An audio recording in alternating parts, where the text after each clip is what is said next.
পা নামান। পা নামাবো না, পলিশ কর। আমি আপনার জুতা পলিশ করবো না। চুপ! আমি কি মাংনা করামো? পয়সা দিব না? কর তো মুচিগিরি, পলিশ করবি না কেন? আপনি টাকা দিলেও আপনার জুতা আমি পলিশ করবো না। কি করবেন? আপনি অন্য জায়গায় যেয়ে পলিশ করেন, আমার জোর করতেছেন কেন? কেন জোর করলে লাগে জলে? তখন মনে ছিল না? ওই সময় যদি আমার কথা শুনতি, আজ তো জুতা পলিশ করা লাগতো না। কতবার কইলাম যে আমার বাড়ির পিছে এক খণ্ড জমি কিনা দিই, একটা বাড়ি তুইলা দিই। আরে আমি যতদিন আছি খাওয়া পড়ায় কোনো অসুবিধা হইতো না। আরে আমি মইরা গেল যাতে তোর কোনো অসুবিধা না হয় সেই ব্যবস্থাও করে দিতাম। তা না, ওনার সংসার করা লাগবে, স্বামীর পরিচয় চাই, স্বামীর মর্যাদা লাগবে। আমার বউ হওয়ার খায়েশ হয়েছিল তোমার না? স্বীকৃতি না দিয়া ভোগ করতে চাইছিলেন, আমার কিনতে চাইছিলেন। আমি বিক্রি হই না, এটাই আমার অন্যায়। ন্যায় হয়েছিল না অন্যায় হয়েছিল বোঝো না? করছিল না বিয়া? কই স্বামী, কই সংসার, কই? আমার কপালে যা ছিল তাই হয়েছে। আপনার এত আনন্দ লাগতেছে কেন আমার দুঃখ দেখে? আপনি জানেন থেকে যান। আমি বাজার কমিটির সভাপতি, তুই আমারে কস যাইতে? তুই যা, তুই ওঠ এখান থেকে, তুই এখানে বইতে পারবি না। আমি সরামু না বাক্স। আপনি বাজার কমিটির সভাপতি, এই বাজারের মালিক না। আর এই বাজারটা আপনার বাপরে কিনা তার লোক না। দারুণ প্রতিবাদী। আরে কি করতেছেন? বলো। আপনি কি করলেন? চুপ! একটা কথা কইবি না। বহু তেজ দেখাইছ, আজকে তোর তেজের কারণে তুই আজকে রাস্তায় নামছস। তরে তরে আমি ভিক্ষা করাই আসারু।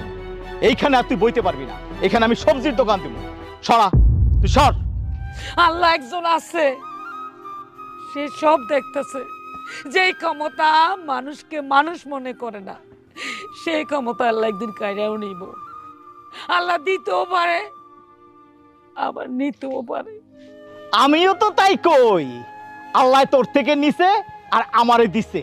এইখানে আর বসতে পারবি না। আল্লাহ গজব দিব, আল্লাহ গজব দিব।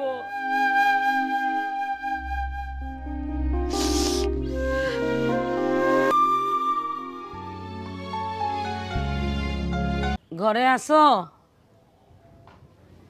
কই গো তোমরা? কি হইছে? আমার দুইটা পেঁয়াজ আর একটু লবণ দিবা। আজকে বাজারে বইতে পারি নাই, বাক্সটা ফালাই দিছি। ফালাইয়া তো দিবই।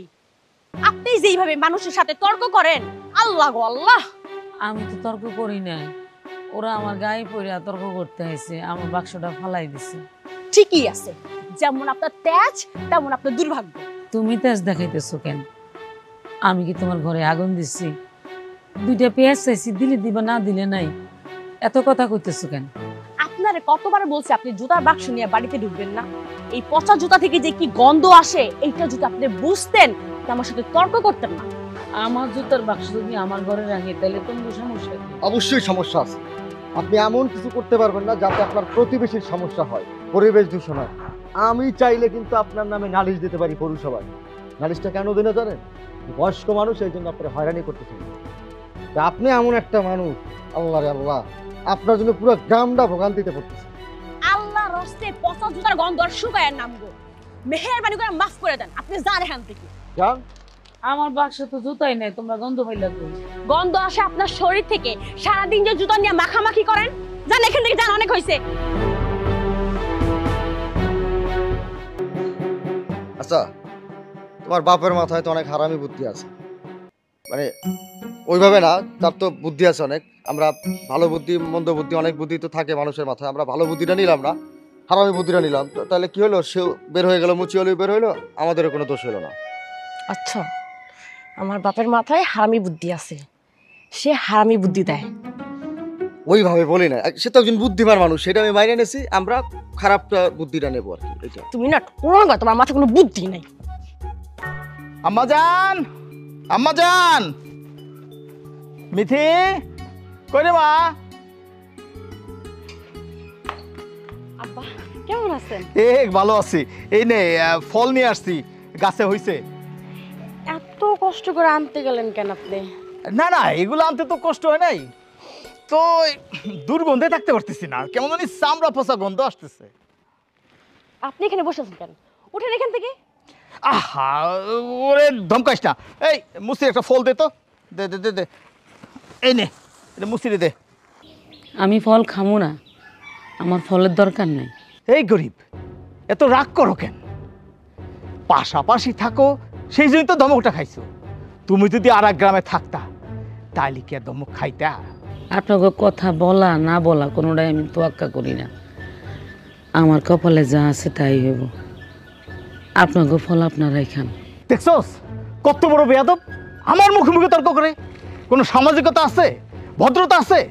অভদ্র জানি কোনানকার। এই বয়সে তো ওনার একা থাকা লাগে। এই বয়সে কি কেউ একা থাকে? পোলাবেনের লগে থাকে। এই জন্য তো ওনার কপালে জুতা জুটছে। হরে মা, কথাটা ঠিকই কইছস। আমি একলা থাকি আর 10 জন লইয়া থাকি, তাতে আপনাকে কি সমস্যা? 2 দিন পর পর গাড়ি পুরা তর্ক করেন কেন, ঝগড়া করেন কেন? সত্যি করে কোন তো আপনারা কি চান? আমি আমার স্বামীর বিটা ছেড়ে চলে যাই আর আপনারা দখল নেন? ওই তোর আছে কি রে? তোর কি দখল করুম? আমার ঘরের পিছনে যে খিলটা পড়ে রয়েছে সারা বাড়ি খুঁজে এটাও তো পাওয়া যাবে না তোর। আব্বা, আপনি ঘরে চলেন তো। আপনার জামাই আসলে এরা আমি একটা বিহিত করেই ছাড়বো। বিদ করতে হইব। চল। আমার স্বামীর বিটা আমি কোথাও যাবো না। কি রে মা, তুই দিন দিন এত শুকাই যাইতেছিস কে? একটু কাম কাজ কম কর, রেস্ট নে। আমার কপালে আব্বা আর কোনো রেস্ট নেই। কেন একটা কাজের মেয়ে লোক রেখে লো। বাবা, আমি একবার কাজের লোক খুঁজছি, পাই নাই। হ্যাঁ সত্যি, আজকাল কাজের লোক পাওয়া খুবই মুশকিল। এক কাম করলে কেমন হয়? কি কাজ? আচ্ছা, এই মুচিওয়ালিটা ডাকলে কেমন হয়?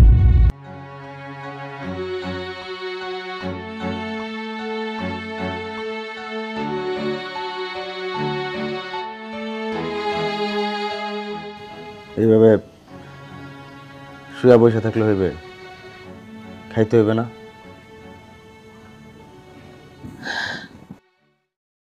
আমার কাছে কেন আছেন সেটা আগে কোন।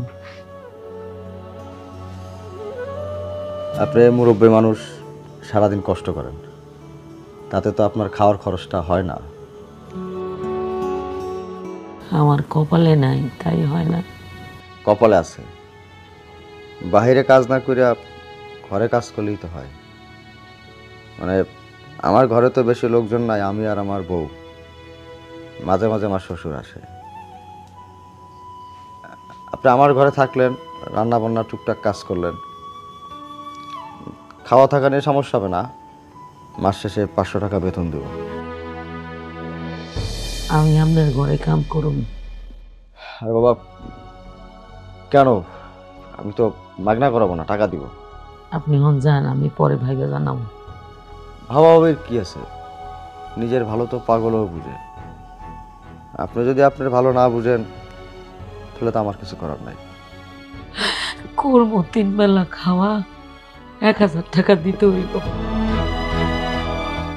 দিলাম 1000, বাইরের লোক তো আর কেউ নেবে না।